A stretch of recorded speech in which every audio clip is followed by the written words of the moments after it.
Hello friends, welcome to Royal Study. दोस्तों, आज के इस वीडियो में दिल्ली पुलिस कांस्टेबल 2023 के स्पेशल एग्जाम का नेक्स्ट एनालिसिस आपके लिए लेकर आ चुके हैं। 20 नवंबर 2023 को हम थर्ड शिफ्ट का एनालिसिस कवर करेंगे। इससे पहले हम फर्स्ट शिफ्ट और सेकंड शिफ्ट का एनालिसिस आपको दे चुके हैं। अगर आपने नहीं देखे हैं तो आप जरूर से देखिएगा, क्योंकि काफ़ी अच्छे खासे क्वेश्चन वहाँ पर हमने कवर किए हैं।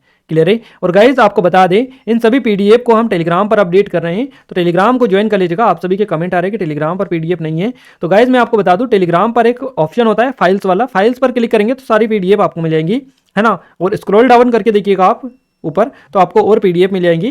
क्लियर है। तो वहां पर आप पीडीएफ फाइल्स के पे क्लिक करके चेकआउट कर सकते हैं। क्लियर है।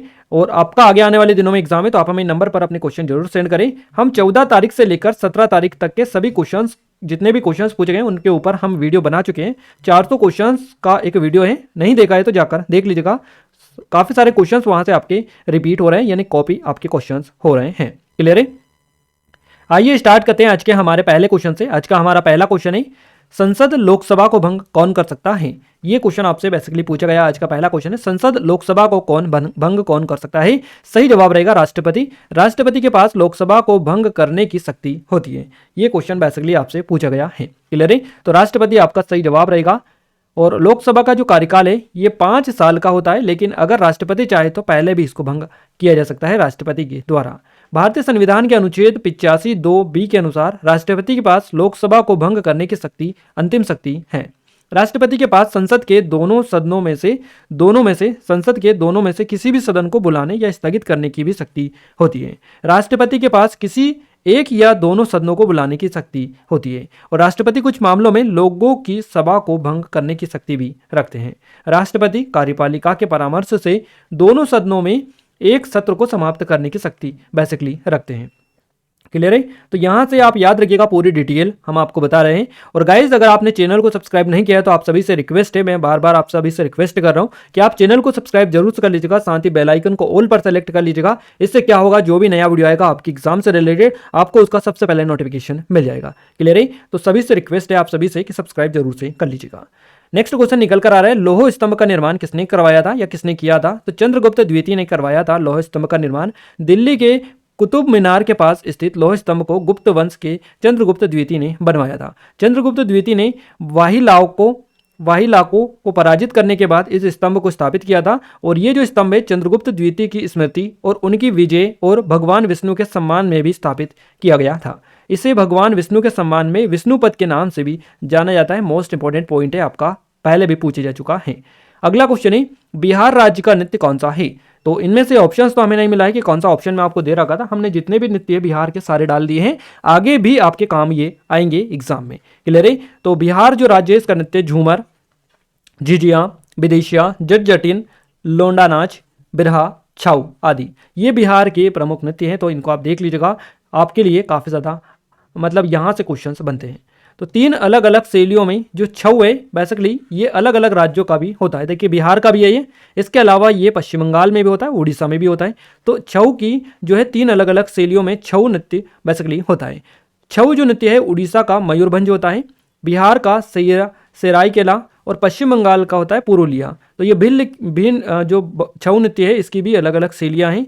तो उड़ीसा वाला मयूरभंज होता है, बिहार वाला सरायकेला और पश्चिम बंगाल का होता है पुरुलिया।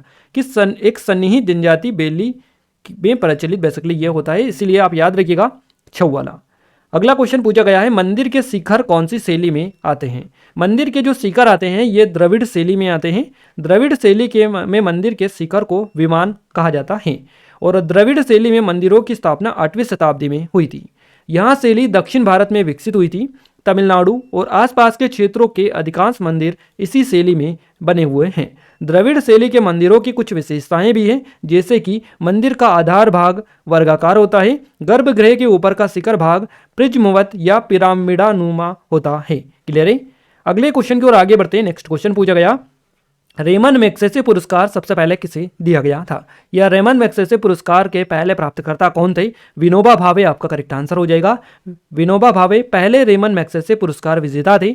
उन्होंने सामुदायिक नेतृत्व के लिए वर्ष 1958 में ये पुरस्कार जीता था। रेमन मैग्सेसे पुरस्कार को एशिया का नोबेल पुरस्कार भी बोला जाता है। काफ़ी ज़्यादा इंपॉर्टेंट क्वेश्चन है, एशिया का नोबेल पुरस्कार किसे कहा जाता है। क्लियर है? तो रेमन मैग्सेसे पुरस्कार है। इसकी स्थापना भी याद रखिएगा, इसकी शुरुआत हुई थी 1957 में और 1958 में दिया गया था विनोबा भावे को। सामुदायिक नेतृत्व के क्षेत्र में पहला इनको मिला था, तो आप आसानी से याद रख लेंगे। और ये जो पुरस्कार है पहली बार 1958 में दिया गया था विनोबा भावे को। अगला क्वेश्चन है गोल्डन फाइबर किसे कहा जाता है। गोल्डन फाइबर बोला जाता है जूट को। जूट पौधों से उत्पादित एक प्राकृतिक फाइबर है जिसे इसके चमकीले सुनहरे रंग के कारण गोल्डन फाइबर भी कहा जाता है। जूट विभिन्न कपड़ा अनुप्रयोगों के लिए सबसे लंबे और सबसे अधिक उपयोग किए जाने वाले प्राकृतिक फाइबरों में से एक है। जूट को सफ़ेद जूट के पौधे यानी कि कोरकोरस कैप्सुलरिस की छाल से और कुछ हद तक टोसा जूट सी ओलिटोरियस से निकाला जाता है। क्लियर है? तो इस तरह से क्वेश्चन आपके बनते हैं। नेक्स्ट क्वेश्चन पूछा गया है कत्थक से किस व्यक्ति का संबंध है ना। कत्थक नृत्य से किस व्यक्ति का संबंध है। ऑप्शन में व्यक्तियों के नाम दे रखे थे, एग्जैक्ट यहाँ पर हमें ऑप्शन नहीं मिल पाते हैं। आप सभी को बताइए, ऑप्शंस याद रखना पाना इतना ज़्यादा पॉसिबल नहीं हो पाता है। कुछ हद तक कुछ याद रख लेते हैं पर सभी के लिए पॉसिबल नहीं हो पाता है। कत्थक से किस व्यक्ति का संबंध है। जितने भी व्यक्तियों का संबंध कत्थक से हमने सारे डाल दिए हैं, आगे आपके काम आएंगे। देखिए शंभू महाराज, इनका संबंध भी कत्थक से है। बैजनाथ प्रसाद जिन्हें लच्चू महाराज के नाम से भी जाना जाता है। सुखदेव महाराज, बिरजू महाराज, गोपी कृष्ण, शोभना नारायण, चंद्रलेखा, बिंदेदी महाराज, ईश्वरी प्रसाद, राजा चक्रधर सिंह, अच्छन महाराज और प्रेरणा श्रीमाली, इन सभी का जो संबंध है ये कत्थक नृत्य से है। कत्थक शास्त्रीय नृत्य का एकमात्र रूप है जो हिंदुस्तानी या उत्तर भारतीय संगीत से संबंधित है। कत्थक में तत्कार यानी पैरों की गति शामिल होती है। अगला क्वेश्चन पूछा गया है पादप वर्ग का उभयचर कौन सा है। पादप वर्ग का जो उभयचर है ये है ब्रायोफाइटा। ब्रायोफाइटा पादप वर्ग का उभयचर है। पादप वर्ग का उभयचर आप याद स्पेशली रखिएगा। ब्रायोफाइटा को पादप जगत का उभयचर कहा जाता है। नेक्स्ट क्वेश्चन है भारतीय संविधान का कौन सा अनुच्छेद यह स्पष्ट करता है कि नीति निर्देशक सिद्धांत गैर न्याय संगत हैं। ये कौन सा अनुच्छेद स्पष्ट करता है। तो अनुच्छेद 37 अनुच्छेद 37 जो है ये जो है सिद्ध करता है, ये स्पष्ट करता है कि नीति निर्देशक सिद्धांत गैर न्याय संगत हैं। भारत के संविधान के अनुच्छेद 37 के अनुसार राज्य के नीति निर्देशक सिद्धांतों को किसी न्यायालय में या किसी न्यायालय में लागू नहीं किया जा सकता है। ये सिद्धांत देश के शासन के मूल अधिकार हैं। भारतीय संविधान का अनुच्छेद 37 यह स्पष्ट करता है कि नीति निर्देशक सिद्धांत गैर न्याय संगत हैं। 37 के अनुसार इस भाग यानी कि भाग 3 में निहित उपबंध किसी भी न्यायालय द्वारा परिवर्तनीय नहीं होंगे, किंतु फिर भी इनमें अधिकथित तत्व देश के शासन में मूलभूत है और विधि बनाने में इन तत्वों को लागू करना राज्य का कर्तव्य होगा। अनुच्छेद जो 36 है यह राज्य की परिभाषा का वर्णन करता है और अनुच्छेद 38(1) में कहा गया है कि राज्य लोक कल्याण की अभिवृद्धि करने और उनकी रक्षा करने का प्रयास करेगा, क्योंकि यह एक सामाजिक व्यवस्था है जिसमें न्याय, सामाजिक, आर्थिक और राजनीतिक रूप से राष्ट्रीय जीवन के सभी संस्थानों को अनुप्राणित किया जाएगा। क्लियर है? तो इस तरह से क्वेश्चन आपके बनते हैं। मैं आपको एक और चीज़ बता दूं, संविधान वाला वीडियो हमने दे दिया है जिसमें हमने टॉप 200 क्वेश्चंस कवर किए, उसमें हमने आर्टिकल भी अच्छे खासे कवर करवा दिए आपको, तो देख के जाइएगा, सीधे सीधे आपके क्वेश्चंस बन रहे हैं। डिस्क्रिप्शन में लिंक दे देंगे या डायरेक्टली आप प्लेलिस्ट चेकआउट कर लीजिएगा, आपको जितने भी वीडियोज़ सारे वीडियोज़ अच्छे खासे फॉर्मेट में मिल जाएंगे, है ना। तो देख के जाइएगा, आपके 4 से 5 नंबर के क्वेश्चन सीधे सीधे कवर हो जाएंगे। अगला क्वेश्चन है लोकसभा तथा राज्यसभा, लोकसभा और राज्यसभा के संयुक्त बैठक की अध्यक्षता कौन करता है। सही जवाब रहेगा लोकसभा अध्यक्ष करता है। लोकसभा और राज्यसभा के संयुक्त बैठक की जो अध्यक्षता करते हैं ये लोकसभा अध्यक्ष करते हैं। लोकसभा, देखिए लोकसभा अध्यक्ष जो होता है ये लोकसभा और राज्यसभा के संयुक्त बैठक की अध्यक्षता करता है। लोकसभा के उपाध्यक्ष उसकी अनुपस्थिति में अध्यक्षता करते हैं। यदि वहाँ अनुपस्थित भी हैं तो राज्यसभा के उपसभापति इसकी अध्यक्षता करेंगे। अध्यक्ष कभी भी संयुक्त सत्र की अध्यक्षता नहीं करता है। क्लियर है? राष्ट्रपति वहाँ होता है जो संयुक्त बैठक को बुलाता है और संयुक्त बैठक के लिए प्रावधान धन विधेयक और संविधान संशोधन विधेयक के लिए लागू नहीं है। क्लियर है? अगला क्वेश्चन पूछा गया है मृत्युदंड के मामले में क्षमादान करने की शक्ति किसके पास में होती है। तो राष्ट्रपति के पास में होती है। गाइज मैं आपको बता दूं संविधान से सबसे ज़्यादा क्वेश्चंस बन रहे हैं। हमने 200 क्वेश्चंस की वीडियो दे दिए हैं और आप सभी की डिमांड रही तो 200 क्वेश्चंस की एक और वीडियो हम आपके लिए जल्द लेकर आएंगे वन लाइनर की, जिसमें आपको सारा निचोड़ दे देंगे जितने भी आपके क्वेश्चंस अब तक पूछे गए हैं और पूछे जाने वाले हैं। क्लियर है। तो कुल मिलाकर सबसे ज्यादा टॉपिक आपका संविधान है, इसको आप पढ़कर जाइएगा। सबसे पहला काम आपको संविधान को निपटाना होना चाहिए। क्लियर है। मृत्युदंड के मामले में क्षमा करने की शक्ति किसके पास में होती है? राष्ट्रपति के पास में होती है। भारतीय संविधान के अनुच्छेद 72 के तहत राष्ट्रपति के पास मृत्युदंड को माफ करने की शक्ति होती है। राष्ट्रपति के पास किसी भी अपराध के लिए दोषी ठहराए गए किसी भी व्यक्ति की सजा को क्षमादान, प्रविलंबन, विराम या सजा में छूट देने या निलंबित करने, परिहार या लघुकरण की शक्ति राष्ट्रपति जी के पास में होती है। राष्ट्रपति अपनी क्षमा शक्ति का उपयोग कर सजा और बंदीकरण दोनों को हटा सकते हैं। राष्ट्रपति अपनी शक्ति द्वारा किसी दोषी को प्राप्त मूल सजा के प्रावधान को विशेष परिस्थितियों में बदल सकते हैं। क्लियर है। तो याद रखिएगा। नेक्स्ट क्वेश्चन है, विधानसभा की कार्यवाही शुरू और खत्म करने की अनुमति कौन देता है? तो विधानसभा की कार्यवाही शुरू और खत्म करने की जो अनुमति देते हैं ये राज्यपाल और विधानसभा अध्यक्ष दोनों देते हैं। अब ऑप्शन में आपको क्या मिला था, आप उस हिसाब से देख सकते हैं। राज्यपाल विधानसभा की कार्यवाही शुरू और खत्म करने की अनुमति देते हैं। राज्यपाल समय समय पर राज्य के विधानमंडल के सदन का या किसी सदन का सत्रावसान कर सकता है। राज्यपाल विधानसभा को भंग भी कर सकता है। राज्यपाल के अलावा विधानसभा अध्यक्ष भी विधानसभा की कार्यवाही को नियंत्रित करता है। विधानसभा अध्यक्ष विधानसभा और विधानसभा सचिवालय का प्रमुख होता है। विधानसभा अध्यक्ष सदन की बैठकों की अध्यक्षता करता है और कार्यवाही का संचालन विधानसभा अध्यक्ष करता है। अगला क्वेश्चन है, अकबरनामा किसने लिखा था? अकबरनामा अबुल फजल के द्वारा लिखा गया। अबुल फजल अकबरनामा के लेखक थे और अकबर के शासन का इतिहास 3 खंडों में है। उपरोक्त कार्य के तीसरे खंड को आईने ए अकबरी के रूप में जाना जाता है, जो अकबर के शासन काल की प्रशासनिक रिपोर्ट है। तो इस तरह से क्वेश्चन बनता है कि अकबर के शासन काल की प्रशासनिक रिपोर्ट को किस नाम से जाना जाता है? आईने ए अकबरी के रूप में जाना जाता है। क्लियर है। अबुल फजल का एक अन्य महत्वपूर्ण कार्य रुकात था, जो अकबर और अन्य समकालीन राजकुमारों के पत्रों का संग्रह था। अगला क्वेश्चन पूछा गया, भारत में सती प्रथा किसने समाप्त की थी? सही जवाब रहेगा लॉर्ड विलियम बेंटिंक ने भारत में सती प्रथा समाप्त की थी। लॉर्ड विलियम बेंटिंक के गवर्नर जनरलशिप के तहत सती प्रथा को समाप्त कर दिया गया था। लॉर्ड विलियम बेंटिंक 1828 से 1835 तक अंग्रेजों के अधीन भारत के गवर्नर जनरल थे। सती प्रथा को 1829 में समाप्त कर दिया गया था। राजा राममोहन राय को बंगाल पुनर्जागरण के जनक के रूप में जाना जाता था। उन्होंने समाज में महिलाओं की स्थिति के उत्थान के लिए कार्य किया था। उन्होंने बहुविवाह, बाल विवाह, पर्दा और सती प्रथा के विरुद्ध कार्य किया था। उनका यह कार्य ही जिसने भारत में सती प्रथा को समाप्त कर दिया। अगले क्वेश्चन की ओर आगे बढ़ते हैं। नेक्स्ट क्वेश्चन है हमारा, 12वीं पंचवर्षीय योजना किस वर्ष समाप्त हुई? तो 12वीं पंचवर्षीय जो योजना समाप्त हुई थी ये हुई थी 2017 में।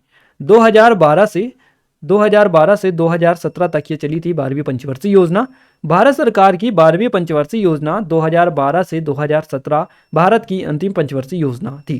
क्लियर है। 12वीं पंचवर्षीय योजना 2012 से 17 तक चली थी और भारत की अंतिम पंचवर्षीय योजना ये थी। इसे तेज, सतत और अधिक समावेशी विकास के उद्देश्य से लॉन्च की गई थी। यह अंतिम पंचवर्षीय योजना थी और यह योजना मनमोहन सिंह और नरेंद्र मोदी के नेतृत्व में थी। क्लियर है। तो याद रखिएगा किसके नेतृत्व में थी, कब थी, कौन सी थी? लास्ट वाली थी। और इसकी विकास दर का लक्ष्य क्या था? 8% इसकी विकास दर का लक्ष्य रखा गया था। नेक्स्ट क्वेश्चन है, ओलंपिक में व्यक्तिगत पदक जीतने वाले पहले भारतीय कौन थे? तो ओलंपिक में व्यक्तिगत पदक जीतने वाले पहले भारतीय थे के.डी. जाधव। इनका पूरा नाम है खासाबा दादा साहेब जाधव। याद रखिएगा, ओलंपिक में व्यक्तिगत पदक जीतने वाले पहले भारतीय थे खासाबा दादा साहेब जाधव। और जाधव ने 1952 के हेलसिंकी ओलंपिक में कुश्ती में कांस्य पदक इन्होंने जीता था, के.डी. जाधव ने। इससे पहले तक भारत के सभी पदक फील्ड हॉकी में आए थे। ओलंपिक में व्यक्तिगत स्वर्ण पदक जीतने वाले पहले भारतीय कौन थे? तो देखिए यहाँ पर मैं आपको बता दूं, ओलंपिक में व्यक्तिगत पदक जीतने वाले पहले भारतीय थे के.डी. जाधव और ओलंपिक में व्यक्तिगत स्वर्ण पदक जीतने वाले पहले भारतीय थे अभिनव बिंद्रा। क्लियर है। उन्होंने 2008 के बीजिंग ओलंपिक खेलों में 10 मीटर एयर राइफल इवेंट में स्वर्ण पदक जीता था। इसके अलावा एक और क्वेश्चन बनता है कि व्यक्तिगत ओलंपिक पदक जीतने वाली पहली भारतीय महिला कौन थी? इनका नाम है कर्णम मल्लेश्वरी। इन्होंने सिडनी 2000 ओलंपिक खेलों में भारतोलक थी ये कर्णम मल्लेश्वरी। इन्होंने ओलंपिक और भारतीय खेल इतिहास में अपनी जगह बनाई थी। क्लियर है। तो इन तीनों को आप याद रखिएगा अलग अलग फॉर्मेट में। यहाँ से 110% आप लिख के रख लीजिएगा, क्वेश्चन आपका आगे बनेगा। नेक्स्ट क्वेश्चन है, हिमनद में कौन सी आकृति बनती है? हिमनद में जो आकृति बनती है ये यू आकार की घाटी की आकृति बनती है। धरती के मुख पर घाटियों घाटियाँ सबसे प्रमुख भूमि हैं और वे ग्रह पृथ्वी पर लगभग हर महाद्वीप पर पाए जाते हैं, समुद्री बोतलों और अन्य ग्रहों के साथ में। घाटियों में आमतौर पर एक वी या यू आकार की नकल करने वाले गोल पक्ष होते हैं। यू आकार की घाटियाँ हिमनद कटाव के माध्यम से बनती हैं। अगला क्वेश्चन पूछा गया है आपसे, निम्न में से कौन उभयचर नहीं है? मेंढक, सांप, इस तरह से ऑप्शन आपको और भी दे रखे थे। तो इसमें से मेंढक तो उभयचर श्रेणी में आता है। बेसिकली आपसे पूछा है कौन सा उभयचर श्रेणी का नहीं है, तो ये सांप नहीं है, आपका करेक्ट आंसर रहेगा। उभयचरों में ये जानवर शामिल होते हैं, मेंढक, सेलामेंडरा, टोड और न्यूड, तो ये शामिल है। बेसिकली सांप नहीं होता है। अगला क्वेश्चन पूछा गया है डीपीएसपी से, क्वेश्चन था एग्जैक्ट क्वेश्चन नहीं मिल पाए, हमने सारे पॉइंट रख दिए हैं जो भी इंपॉर्टेंट है। देखिए डीपीएसपी भारतीय संविधान के भाग 4 के अनुच्छेद 36 से 51 में शामिल है। क्लियर है? डीपीएसपी भारतीय संविधान के भाग 4 के अनुच्छेद 36 से 51 में शामिल है। डीपीएसपी आयरलैंड के संविधान से लिए गए हैं। डीपीएसपी भारत सरकार के लिए कानून बनाने के निर्देशों का काम करते हैं। क्लियर है? डीपीएसपी देश के आर्थिक और सामाजिक लोकतंत्र स्थापित करना चाहते हैं। डीपीएसपी ऐसे आदर्श हैं जिनके उल्लंघन के लिए न्यायालयों द्वारा कानूनी रूप से लागू नहीं किया जा सकता है। तो ये डीपीएसपी याद रखिएगा, काफ़ी ज़्यादा इंपॉर्टेंट टॉपिक है, पॉइंट भी है आपका, क्वेश्चन भी है, तो इससे क्वेश्चन बनता है, पहले भी बन चुके हैं। अगला क्वेश्चन है हमारा, शिक्षा का अधिकार भारतीय संविधान में देश के तहत रखा गया है।